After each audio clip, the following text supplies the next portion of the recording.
everyone. Good morning.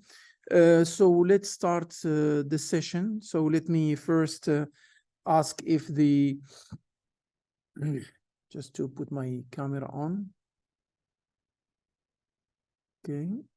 Let me first ask if Professor Hassan Radoine is here and Dr. Leila Ghazwani is here. If you can turn your camera. So the session is recorded and it will be, of course, streamlined and shared afterwards.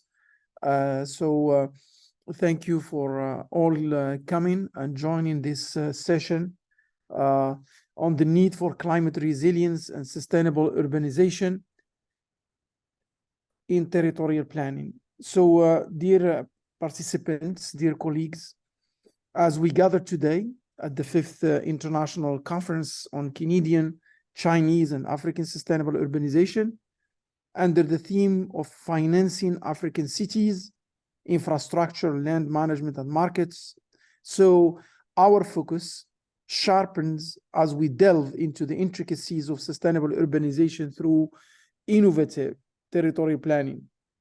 So I have the privilege to co-chairing and moderating this panel with my dear colleague, Professor Nahiduzzaman, to guide our discussions through the diverse and enriching perspectives that our esteemed speakers will present. So, as you may know, the pressing challenges of climate change and rapid urbanization highlight the importance of sustainable development in the core of our concerns. And there is a tight link between climate change and how urbanization to be sustainable. So therefore, this panel, in collaboration with Professor Nahid, titled Promoting Climate Resilience and Sustainable Urbanization Through Territorial Planning, a Smart Approach. And we will dismantle why we said smart approach.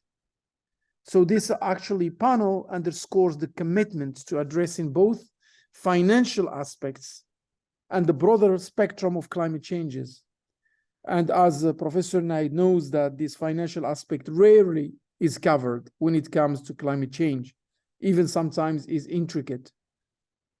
So we embark now on a journey of a thorough understanding of climate resilience and sustainable urbanization with territorial planning scope, since it is paramount to adopt new innovative measure to promote sustainable development, not in the conventional way, but we need to explore more innovative mechanism systems in order to synergize sustainable development.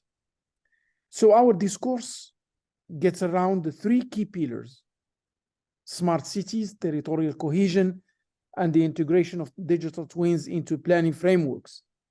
So, of course, the smart cities would provide with the integration of digital tools like SIM, digital twins, virtual replicas, etc.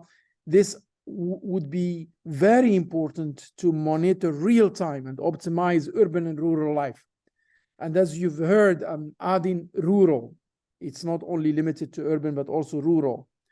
So this new tool, digital twins and others, they may come very soon, would play a crucial role in assessing the environmental impact of development. And of course, it would foster informed approach for sustainable urbanization. So sustainable urbanization is not anymore just an informal, fragmented part, but also it could be also planned and genuinely integrated into urban and territorial projects. I think the second part of our panel dealing with territorial cohesion, we understand that the territory is not only the national territory. There are so many territories with S, and this is why it emphasizes the balance of development between urban and rural areas, and of course, bridging the gap of rural-urban disparity that we may witness especially in developing countries, mainly maybe Asia, Latin America, and Africa. So the last one, which is about the rural areas, actually the challenges are very, very important, and therefore we need to think about what are the economic opportunities and how can we emphasize the need for prioritized development like for instance, in vulnerable sectors, especially in rural areas, like education, healthcare, agriculture, entrepreneurship, etc. So I don't want to be long. So our commitment to inclusivity extends beyond urban centers, creating a future where urban and rural areas coexist harmoniously. I'd like to thank Professor Nahid for joining me in chairing this session, and I would pass the floor to him to introduce the speakers. And of course, I'm excited and delighted to introduce such an innovative panel. Professor Nahid. Thank you very much, Professor Hassan, for a very enlightening background of the session and entire presentation today. It's been an honor to co-chair with Dr. Professor Hassan today for this very intriguing session, which have three important presentations. Because since we're running out of time, so we'll be trying to try to keep the time very tight to make sure you have time towards the end of the session for discussion and questions and comments. So to start with, we have Professor Hassan Jarar from EM6B. He has a very interesting topic enlightening on building information modeling for a smart and sustainable urban space. So I wouldn't further ado, before I go to that, for each presenter, we have 20 minutes for each presentation. And then towards the end, if you have any questions, comments, and further discussion, we can discuss toward that part of the session. So I wouldn't review further. I'll give the floor to Professor Hassan to speak and share his presentation as well. Thank you. Thank you very much, Mr. Nahiduzzaman. I will present in French, but the slides will be in English. I will share my presentation.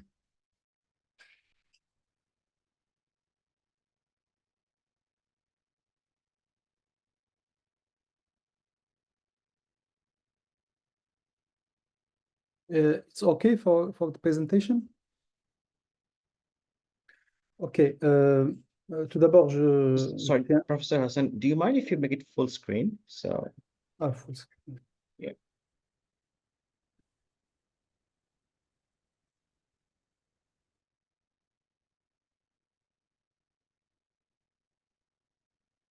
Tout d'abord, je tiens à vous remercier de m'avoir invité à cette conférence. Je remercie également professeur Radoine de cette invitation.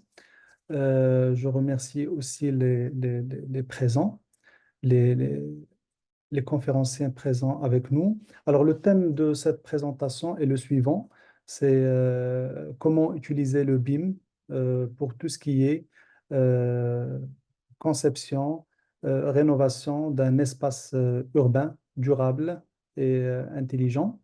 Alors, comme vous savez, le BIM, c'est une nouvelle technologie qui est largement utilisée dans le domaine de la construction. Mais actuellement, le BIM, elle est aussi utilisée pour un espace urbain et aussi à l'échelle territoriale. Le BIM comme technologie, c'est une... Alors, le BIM, c'est en général, c'est Building Information Model. Ça concerne tout ce qui est système d'information sur un projet de construction ou sur un territoire donné. Et il y a aussi une autre définition de BIM, c'est le Building Information Modeling. C'est tout ce qui est management d'un projet de construction ou les données qui concernent un projet de construction.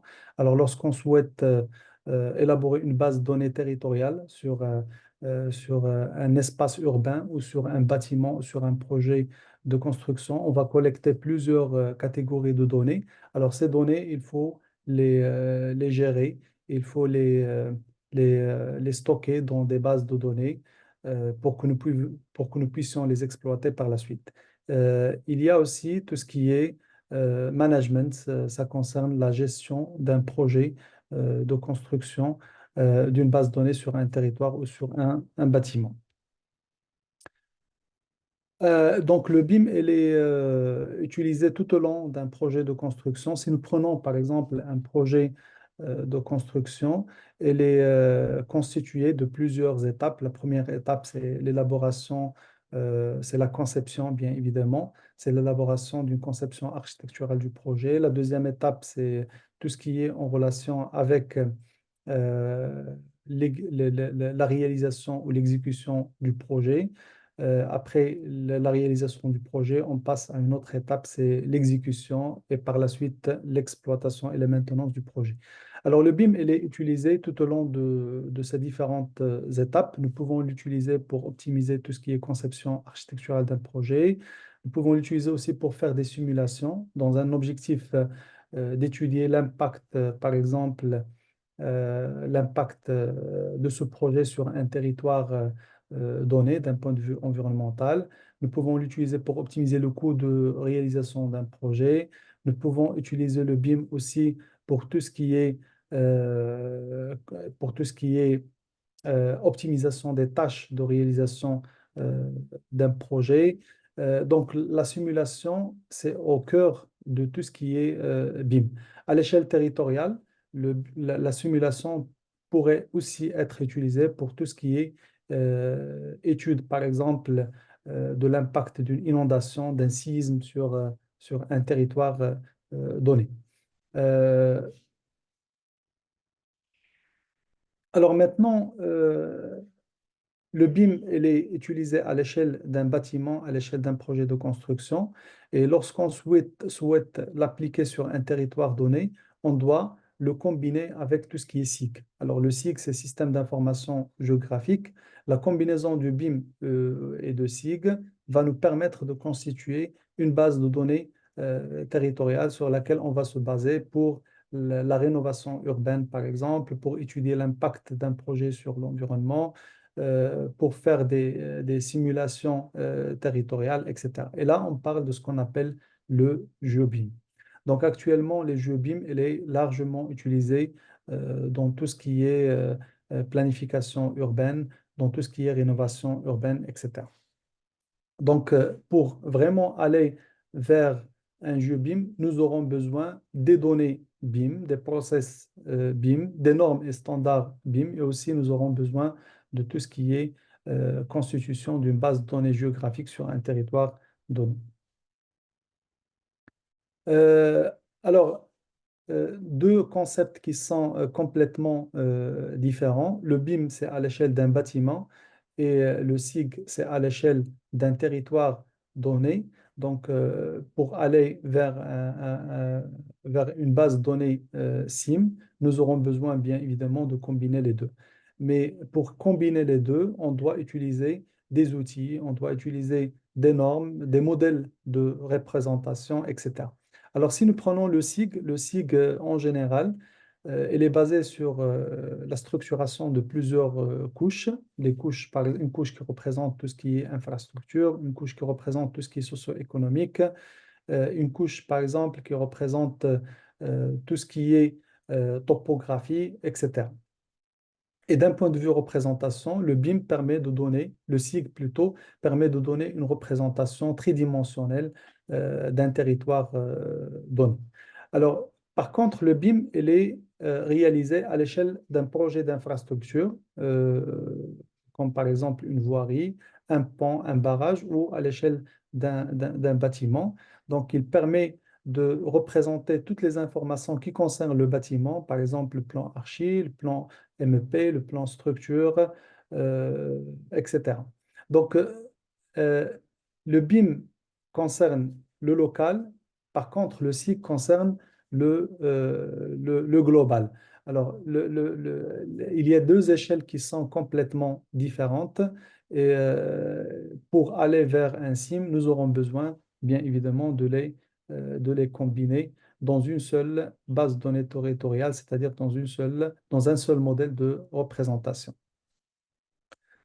Alors, et là, on parle de GeoBIM. GeoBIM, c'est la même chose que le SIM.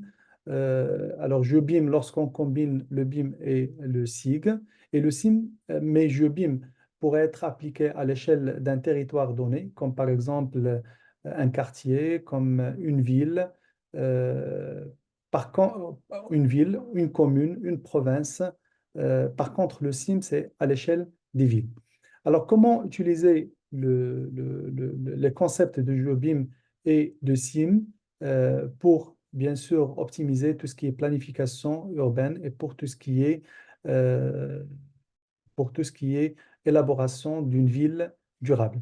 Alors, le SIM, normalement, c'est un excellent outil de communication. C'est-à-dire, lorsqu'on développe une base de données territoriale sur une ville donnée, nous pouvons partager ces informations avec l'ensemble des acteurs et aussi avec les citoyens. C'est-à-dire que les citoyens pourraient participer à la conception et le développement d'une ville donnée. Donc, c'est un outil de collaboration, c'est un outil d'échange, de partage et de communication efficace avec les citoyens.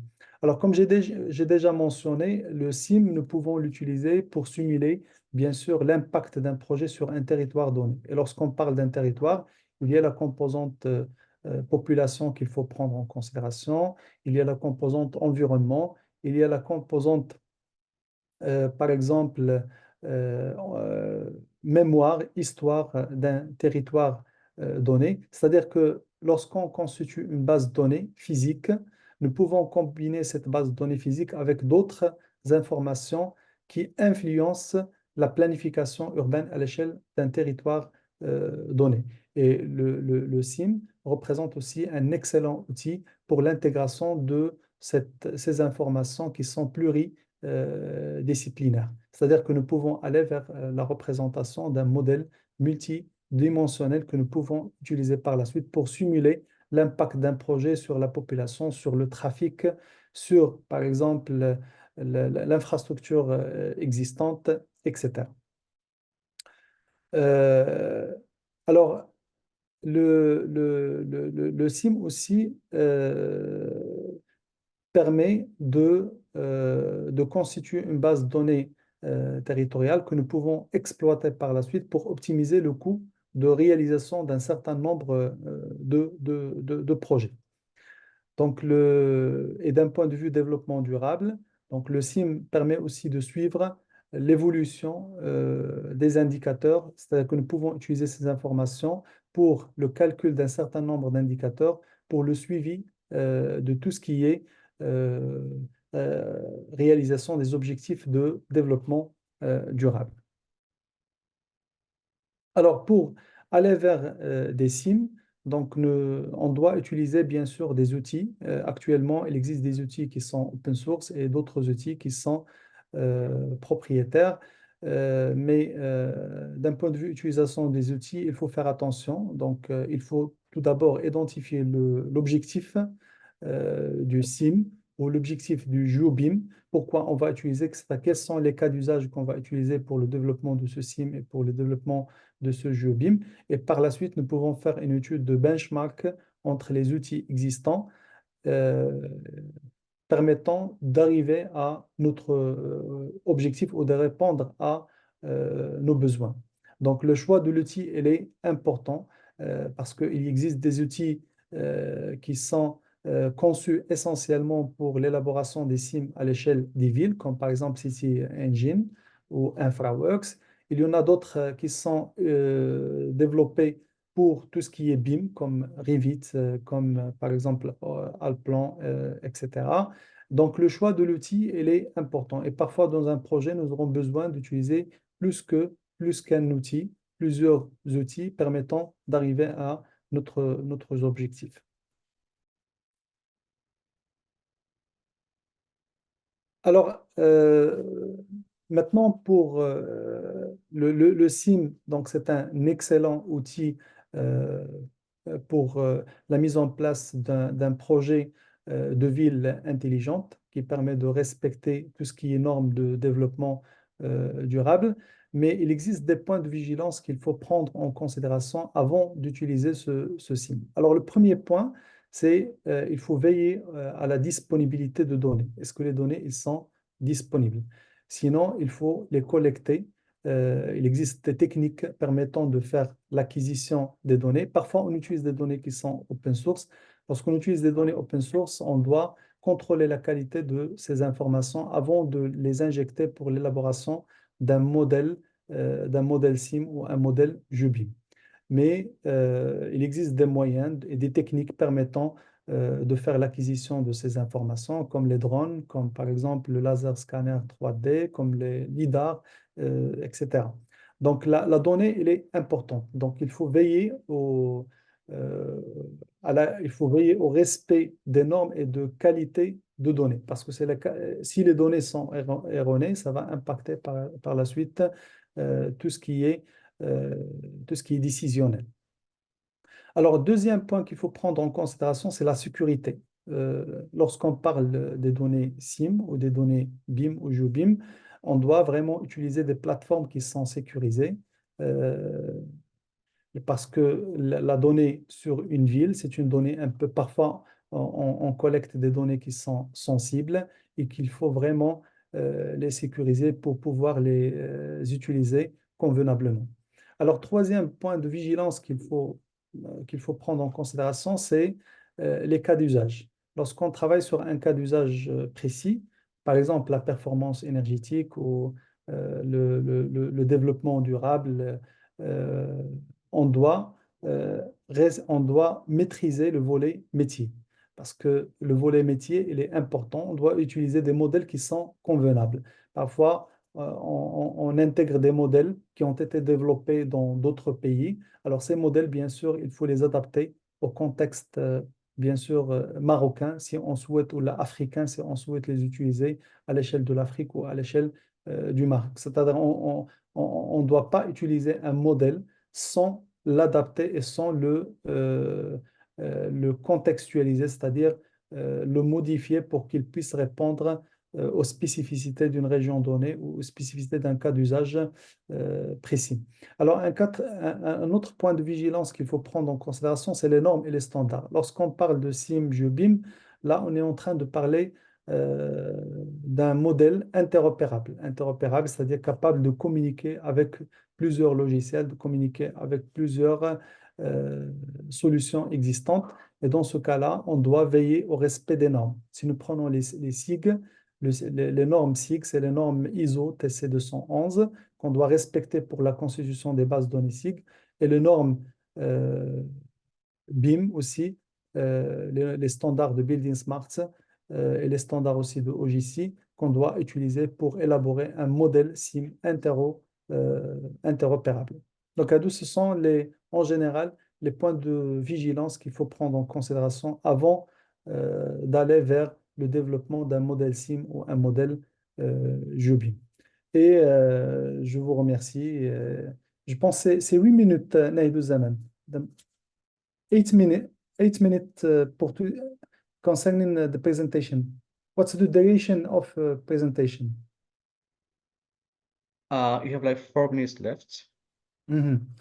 Okay, I finish my presentation. Thank you, Nahiduzzaman. If you have some question, I will answer all questions. Absolutely great. Thank you, Professor Hassan, for a very exciting presentation. So we can leave the questions and comments. I'm sure the participants have many questions, any comments for you. So we leave that part towards the end of the session so we can have better presentation in terms of your response.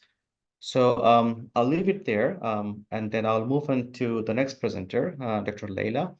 And she's going to shed lights on study of the impact of land artificialization on temperature increases, case of 3 new towns in Morocco. Again, Dr. Leila, you have 20 minutes to present, and then again, for questions, comments, we can use the last session for you to respond to. Thank you. Thank you so much. Can you see my screen? Yeah? Is it works? Could you make it full screen, please? Okay.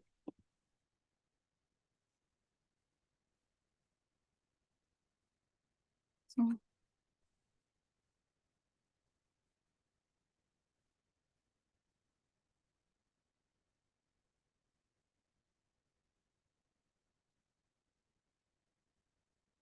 I will share again.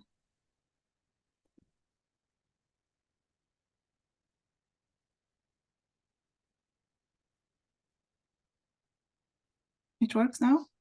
Yeah, fantastic. Yeah, thank you so much. So their organizing committee, their chair, their moderator, and their participants. Thank you so much for your invitation for this conference. And today I'm honored to present my research paper named Impact of Urban Sprawl on Urban Climate according to a temporal variation of 20 years. So I made some changes in the title. So this work is conducted by Professor Hassan Radoine from the School of Architecture, Planning and Design, Mohammed Polytechnic University, Professor Hassan Jarar, and me, Md Nahiduzzaman from the School of Architecture, Planning and Design, Morocco. The outline of this presentation will follow the usual structure of a scientific work as follows. First, an introduction with a reminder of the context of the study and the literature review, a research statement of the purpose of this paper. This will be followed by the choice of site, data, and methods, and to conclude, results and conclusion. About context, we know very much that today we are facing a constantly increasing urbanization to meet the challenges of globalization on the one hand, and all these climate challenges, climate issues on the other hand. All scientific reports worldwide testify and attest about this pressing need. Today, urban climate as a scientific and rigorous discipline deserves to be considered from another angle, which is urban design and architecture. This can be done beyond all this meteorological phenomena. It's also a question of meeting the target of 1.5 degrees Celsius as the target set out in the Paris Agreement, and questioning the role of urban environment, of architecture and urban design in meeting this target. We know very much that Morocco is highly committed to SDG 11 for more sustainable cities, a goal that must be supported by scientific research. Let's not forget that for the sake of completeness, we are talking here about urban climate and not climate change. We do at first a considerable amount of research that has highlighted this strong link between urbanization, soil stealing, impervious surface areas, and all changes according in the urban climates, both for temperature, carbon, also water runoff, and highly energy bills.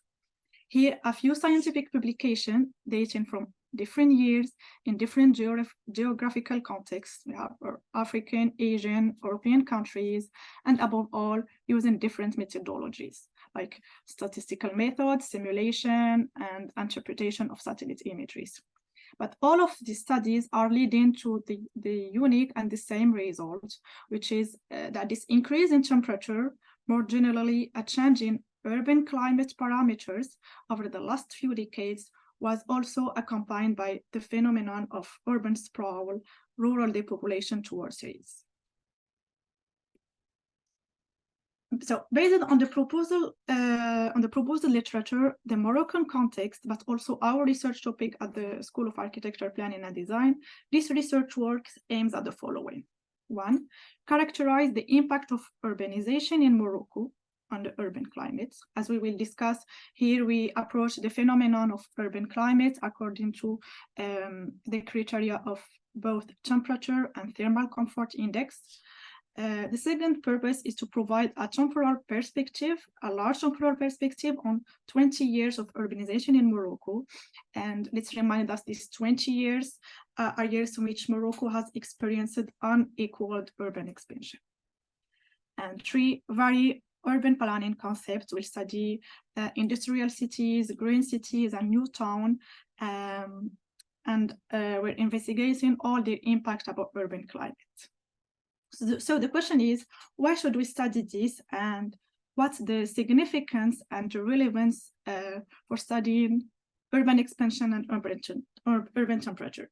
So here will enable us to assess the existing situation according to the local context and study all thermal comfort for good appropriation for citizens and energy management.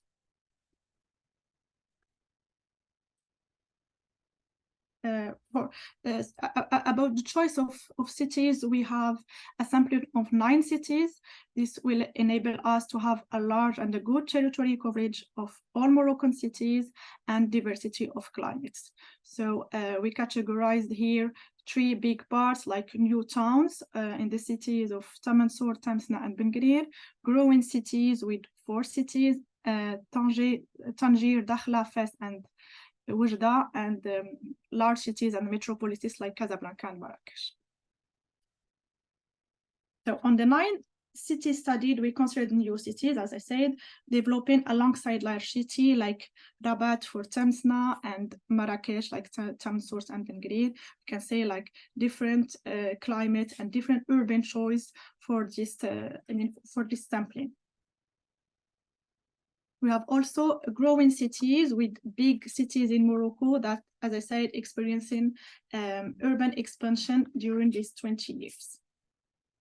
And finally, big cities and like Casablanca metropolises and Marrakesh with expansion has not occurred just the last 20 years, but continues to record very high rates of development.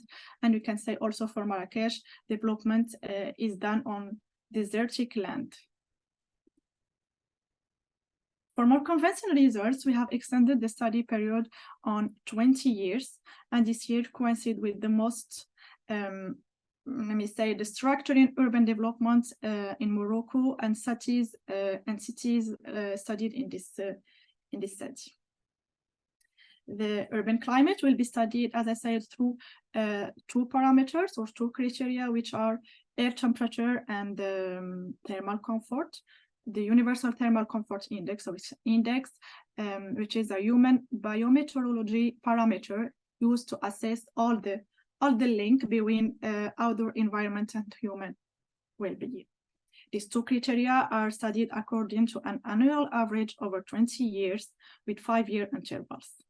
And data have been extracted from Copernicus Era 5 reanalysis model.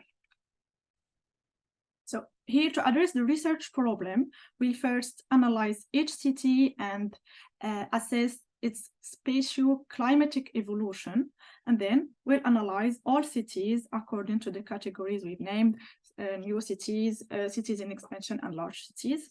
And to support our agreement, we will present both temperature graphs and satellite images. So about results, the advantage of 20 years of study here is to avoid those exceptionally cold years or hot years known as the El Niño phenomenon. And we can see that in 2020, temperature are rising, as you can see in the graph, and Tamansour shows a difference of 2.5 degrees Celsius, which is extremely high for just 20 years of study. As you can see also in the graph, temperature have been dropping abnormally and rising significantly since 2017, and the years where urban sprawl or the density and the value of this building of these new cities was at its peak.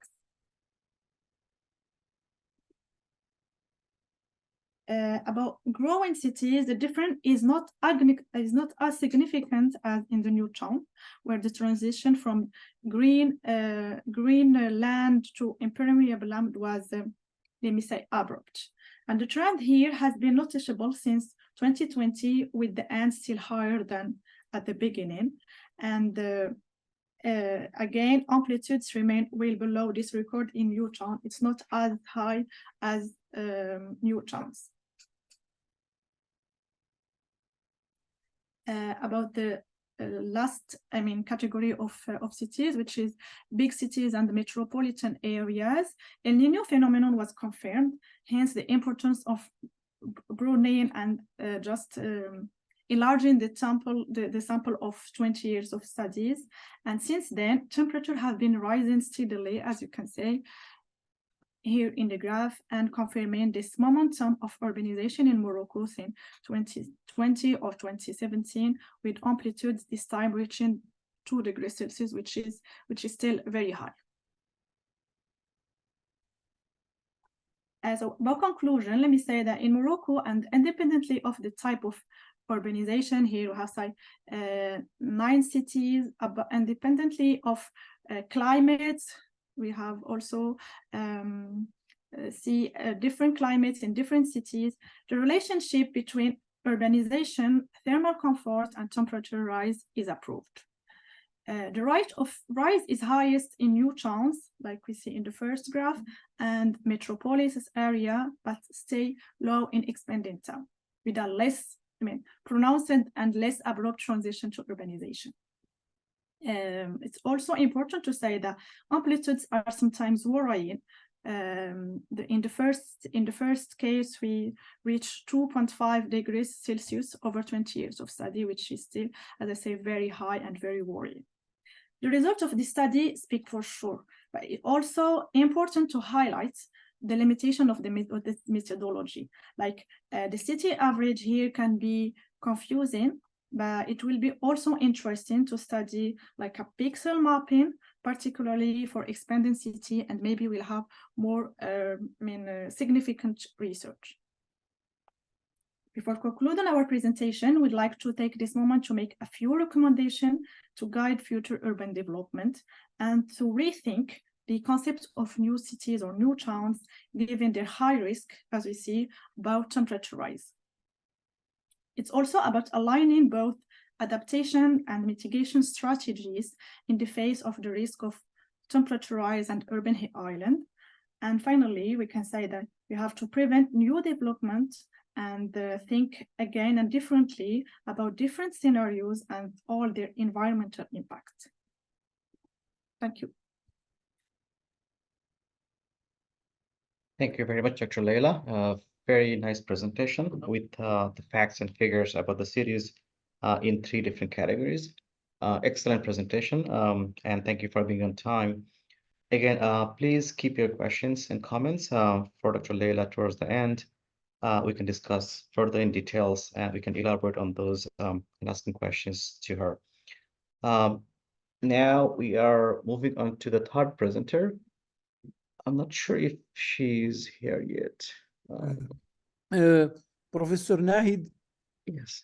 Professor Rafiqa Haji, she just apologized. She's in bed, seriously sick. We're sorry for that. Maybe if you can engage yourself in a discussion with the 2 speakers to deduce some lessons or some orientations, and then we will conclude and pass to the other panel. Absolutely. And thank you very much, Professor Hassan. And I'm very sorry to hear about the health of Professor Rafiqa. Hope she will get better soon. All right, so I'm going to start and then please join. So before I do so, I would like to make a good connections between these 2 presentations. One really looked into the modeling process from a micro scale and understand how we can have better efficiency in construction, and also that could be impacting the overall resource minimization process, which can be looked at both time and finance-wise.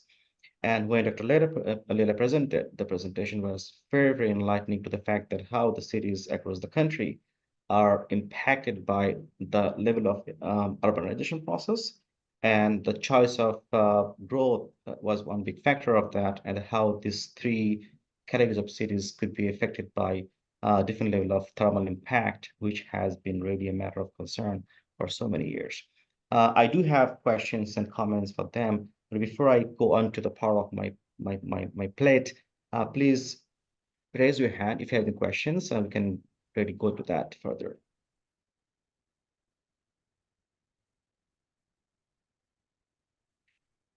Before maybe you can make up yourself for the questions, I have a few points to make here, starting with Dr. Leila. I was wondering, because the typical way of seeing a city in Morocco, which is kind of characterized by desert environment, not very high rainfall, right?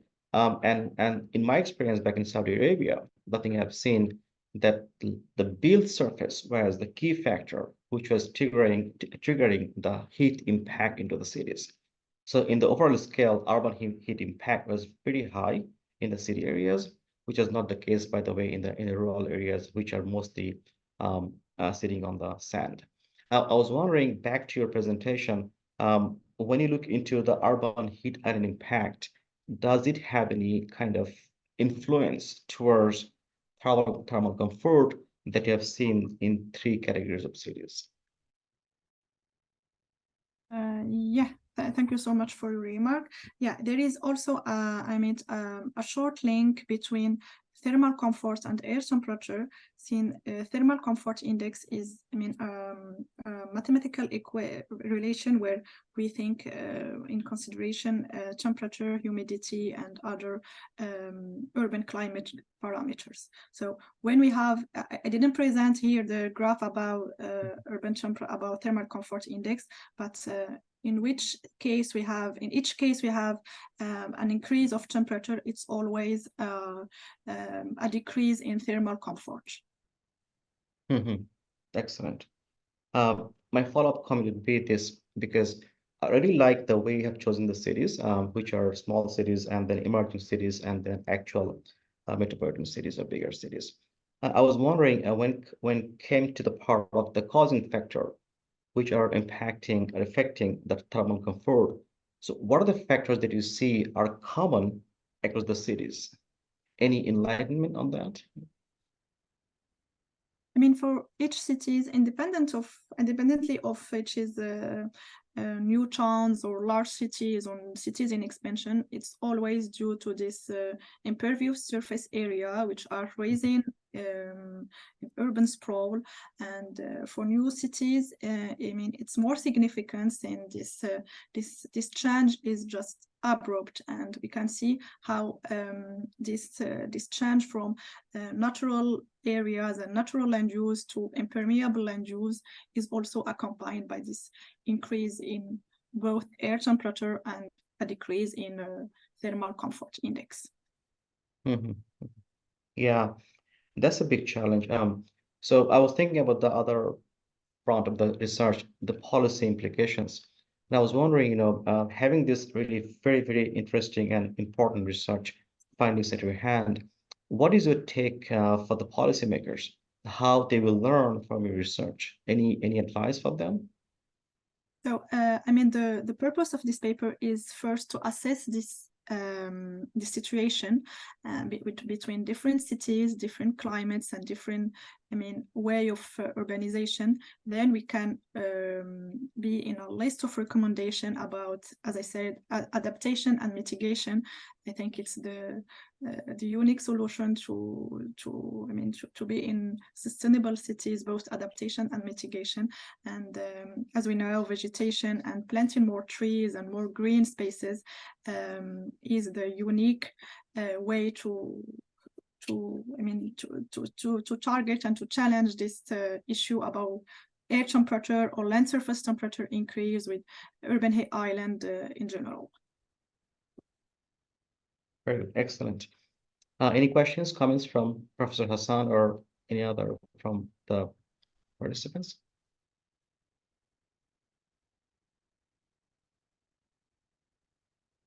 Professor Nahid, Yes. I have actually a question to Professor Hassan Jarar. Of course, he spoke about interoperability, and we keep hearing that term. That means how we interact between different interfaces of SIEM, GIS, digital twins. But I am just asking him if there is now kind of how to put it, like formalized way to get a third-party software solution where these things comes with the AI, like artificial intelligence certainly will play the role of bringing together pieces. I'm just asking him, we do have a ground research on how to link between different outcomes of software to reach a holistic kind of scenario of sustainable development. But I'm just asking him, what's about technology and innovation, where we are now, instead of working in the artisanal way? Do we have a smart solution to bring pieces together from all softwares and just build one?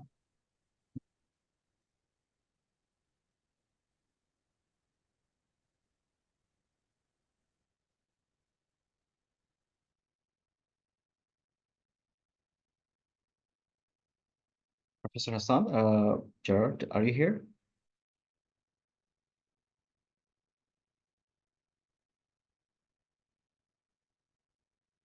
So please, Professor Nahiduzzaman, if you can conclude, and then of course, because we're running out of time, and then of course we will meet again in the next session. Okay.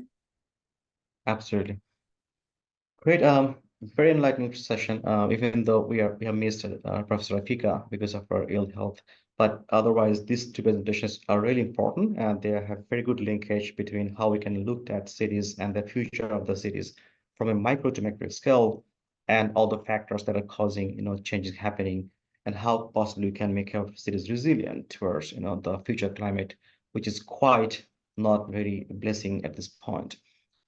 So I think we have a very challenging future up ahead, but at the same time, we as a researcher is very capable, very handy in the sense that we can do a lot more changes in the cities, which are yet to be really reflected into our plans and thoughts and policies. This is my take, Professor Hassan, and last word from you, please go ahead. Yeah. We will keep working, Professor Nahiduzzaman. This is just the start. But I think what is important in this panel, it's actually the question of resilience, cost of resilience, because always we are advocating these new trends of sustainability, resilience, etc. But we never think about what the cost of it, be it on the corporate level, on the government level, NGOs level. I think it would be the smart move how to actually optimize the digital tools, how they work together to bring us like sharp outcomes to reach this ultimate resilience in different scales. I would insist here on the multi-scale dimension, because resilience cannot be silo made. It needs to be coming from different scales: the building, the quarter, the neighborhood, the city, the region, the territory. I think this is why I think this panel was about. It was not just like, related to one scale. So I'd like to thank you all for this, really highly inspiring two presentations. And of course, we'll move on with the other events of ICCCASU. Absolutely. Thank you, everyone. Thank you. Bye-bye.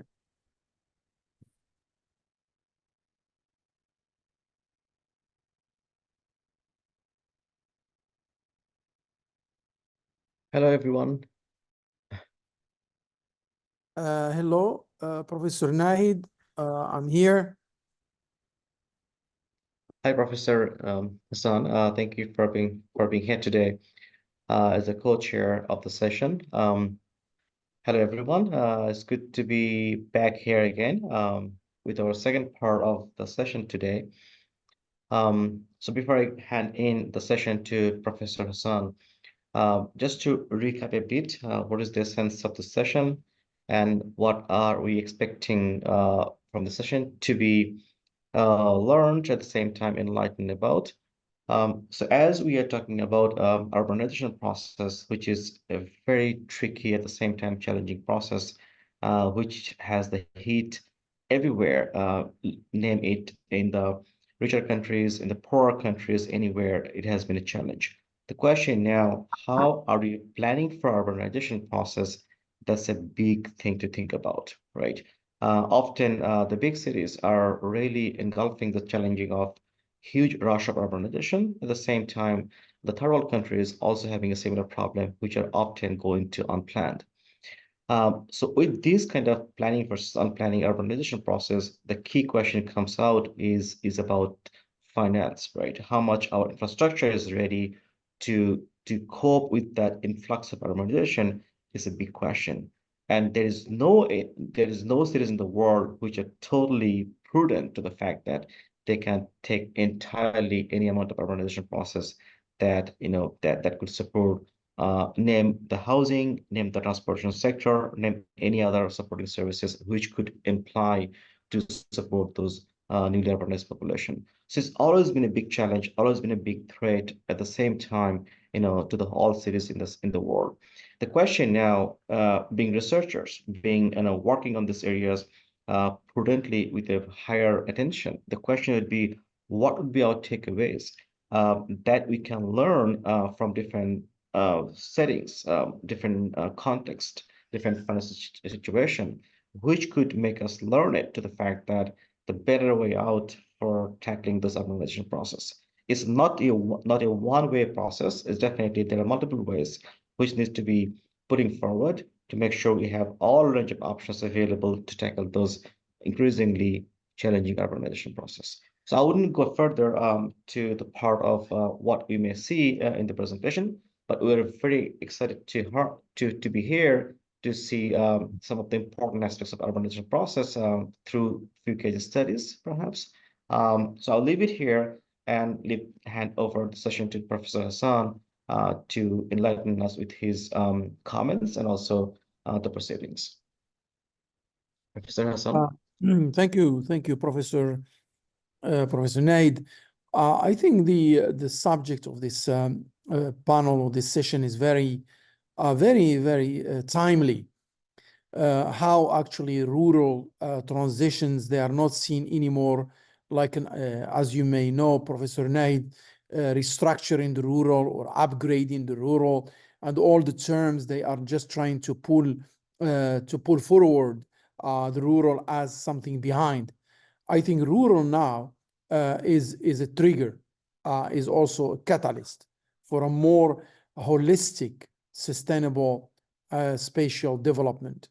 And I think because of the 1920s till 1980s, when territorial urban planning was focusing only on urban centers, and even from what we term urbanization rate, and always actually we're evaluating countries and their development based on how high the urbanization rate. I think this focus on urbanization rate has also created this kind of disbalance between rural, that is still predominant in so many countries and continents, and how, of course, this has touched the issue of infrastructure itself.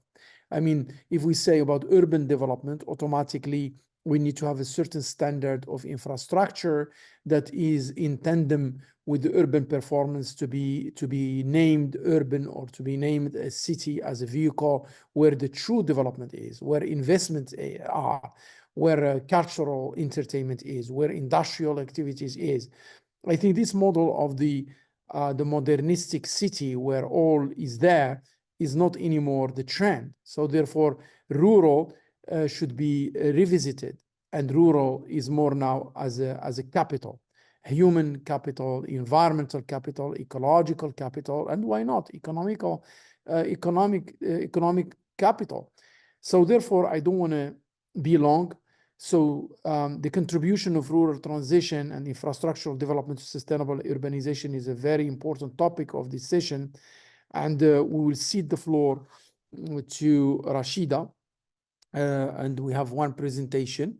So Rashida Bouayadi, she's also from the SAPLOS D UM6P in Morocco, and she would shed light on urbanization trends according to infrastructure performance in Africa, and of course, bridging the gap through data-driven approach. I think, Professor Nahid, this question of African cities or urbanization in Africa, could we say it is actually the ideal urbanization, and hence the importance of the infrastructure and how to upscale infrastructure in this urbanization, this fast urbanization trend in Africa. The concern is we are talking about Africa will be urbanized by 2035, and more than 60% of the population will be urban.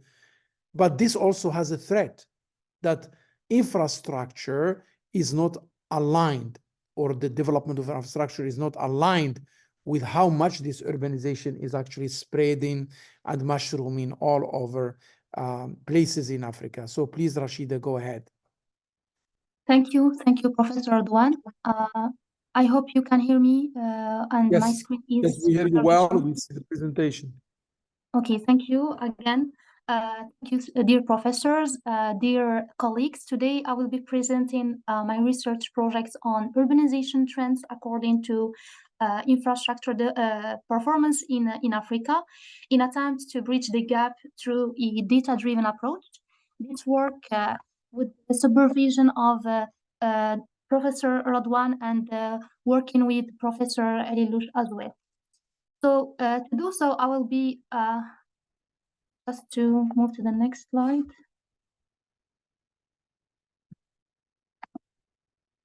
Okay, I will begin with outlining the context in which this research took place. Then I will go on to present the proposed methodological framework.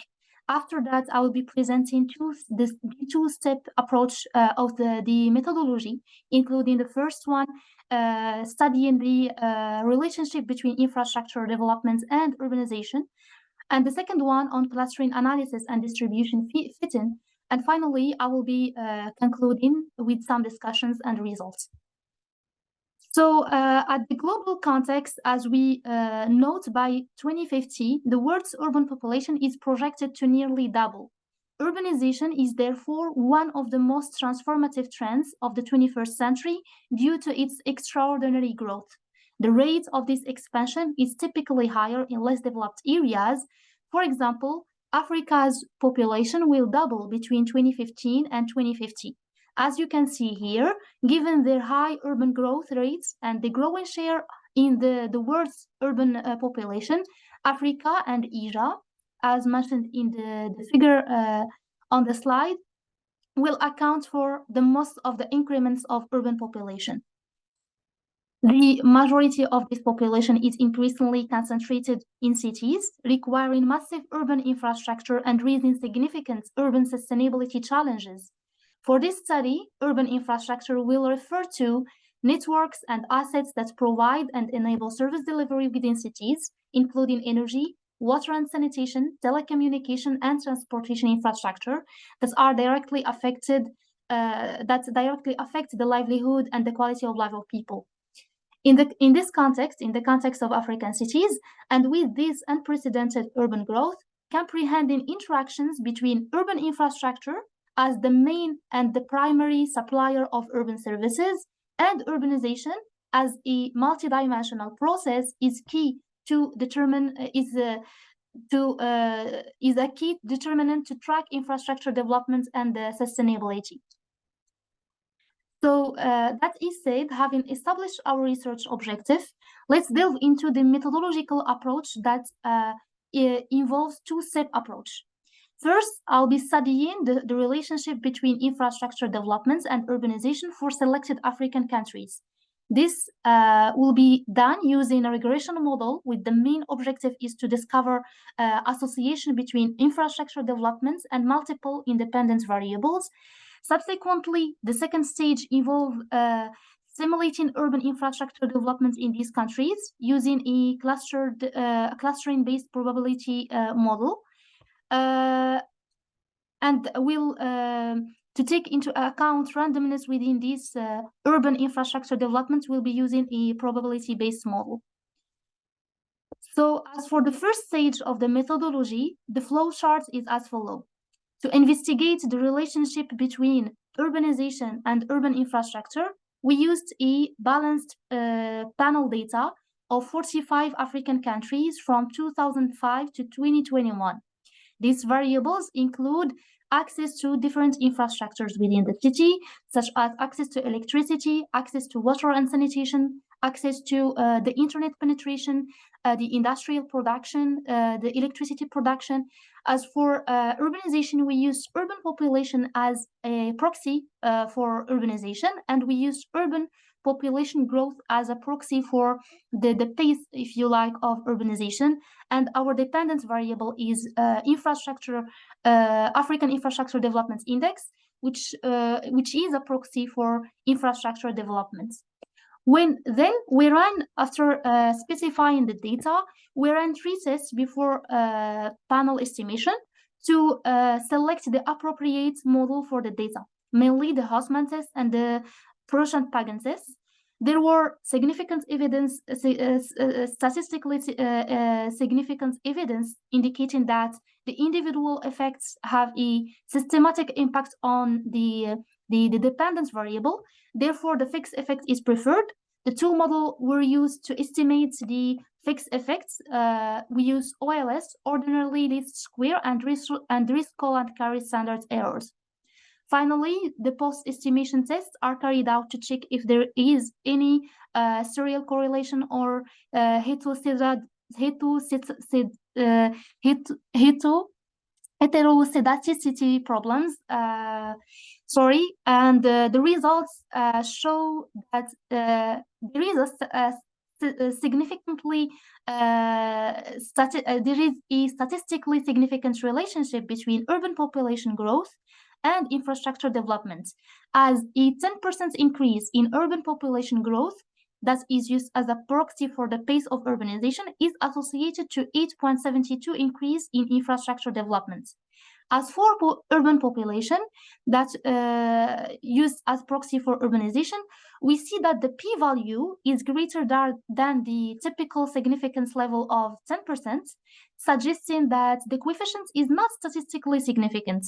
Therefore, there is no strong evidence to suggest that urbanization, for which we use urban population as a proxy, is associated with significant change in infrastructure developments in the selected African countries.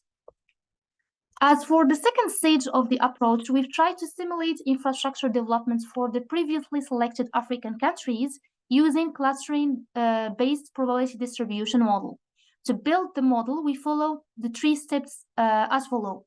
We first, for the feature and variable definition, use the mean value of yearly infrastructure developments that provide a measure of the country's overall infrastructure development. Then the coefficient of variance of the index that quantifies the extent of infrastructure development variation over continuous 17 years period of the study in each selected country, and then the standard deviation and infrastructure development patterns that reflect the behavioral aspects of single country's infrastructure development. As for the second step, we of the model, which is itself a 2-step clustering analysis. The first step is to cluster all countries based on the yearly average urban infrastructure development index and the standard deviation. And the second step is to is conducted within each cluster that is formed in the first step with a focus on infrastructure development patterns. And for the model, finally, the final step is distribution fitting, for which we used normal distribution for fitting infrastructure patterns and log normal for fitting mean and the variance. So the results of the second stage of overall methodology are as follow. The sample of 45 countries is first grouped based on yearly infrastructure development index. 2 clusters are formed in the first step. Then a second step clustering is performed, and sub clusters are created within the original clusters. Results of 2 steps are shown in the figure 1, and the quality of cluster formation is evaluated using 2 indexes, Harabat and the Boudlin index. As for the statistic characterization of the resulted cluster, they are presented in table 2. The findings indicate that approximately 47% of the chosen African nations exhibit an average infrastructure index below 11, with 38% of the selected African countries demonstrating an index below 22. All out of all countries, just 7%, nearly 7% have a mean of value of 66.85, and the 80 or 90% of the total countries have an index of 46.24. In addition to the statistic characterization of the resulted clusters, The following graphs illustrate the 4 typical resulted patterns, with the mean infrastructure patterns for each subcluster created in the second step clustering analysis. As you can see on the graph, we have here 4 main emerged patterns, typical emerged patterns for infrastructure development in the sample we use. And here you can see the results of the normal distribution patterns. This model includes 17 probability distribution for each of the 4 subclusters from the original sample sets. The ratio of the number of countries in each subcluster of the total number of countries represents the composition of these sample sets. And based on the distribution and the ratio of subclusters in this model, the model will be able to reproduce infrastructure development from a statistic perspective. Following the previously mentioned method, statistics infrastructure development curves can be also generated. So that is said, to conclude, this research proposes a clustering-based probability distribution.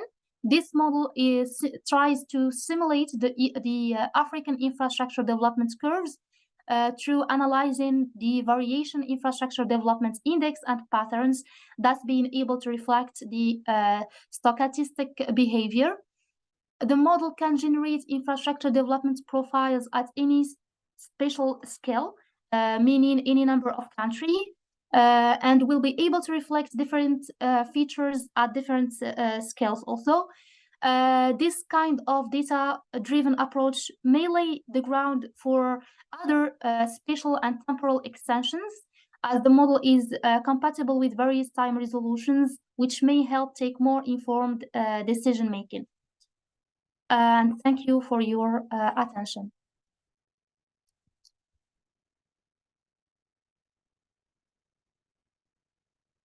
Professor Nahid, please take the lead, and your feedback would be appreciated with other participants.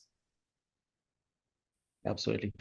Thank you, Professor Hassan. Thank you, Rashida. It's a very nice presentation with the very detailed data analysis that you brought up here, especially to the fact that how the African cities are pro to the fact that how different status data are approaching affecting the urbanization in a certain way. I was wondering on a few things which could be important, possibly not only research, but in generic way. When it comes to urbanization process, then a lot of factors come into play, and one could be understood as pull factor versus push factor, right? So when it's a pull factor, then I'm looking at the factors which might help them to enjoy a better life by moving from rural to urban areas, right? So at the same time, if you look into the crisis and climate-driven disruptions, could be drought, could be climate-driven high-intensity flooding, could be any sort of challenges that may face in their own territories and rural areas that force them to move from rural to urban areas, right? So I was wondering, how could you possibly set up this pull versus push factors in your research in generic way, and that could make a difference in terms of knowing that which factors are causing really a healthy migration or urbanization process, which might not, right? Okay, thank you, Professor Nahid. I think to come back to your idea of the push and the pull factors that drive the flow of people from the rural areas to the urban centers, I think one of the main and major factors of urbanization as a multidimensional process that include geographical aspects and socio-economical aspects is the access to infrastructures and equity in this access. And these two elements are the key challenges that African citizens face today. So I think the main driver for this flow, for this transition or migration is access to infrastructures and equity in the services provided by urban centers, and of course other factors such as job creation, access to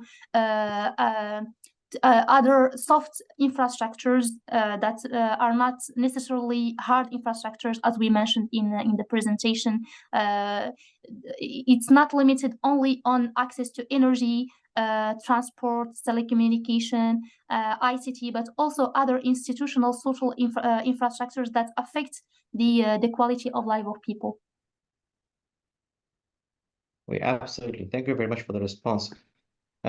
Very much true, Rashida. This is very, very well thought out.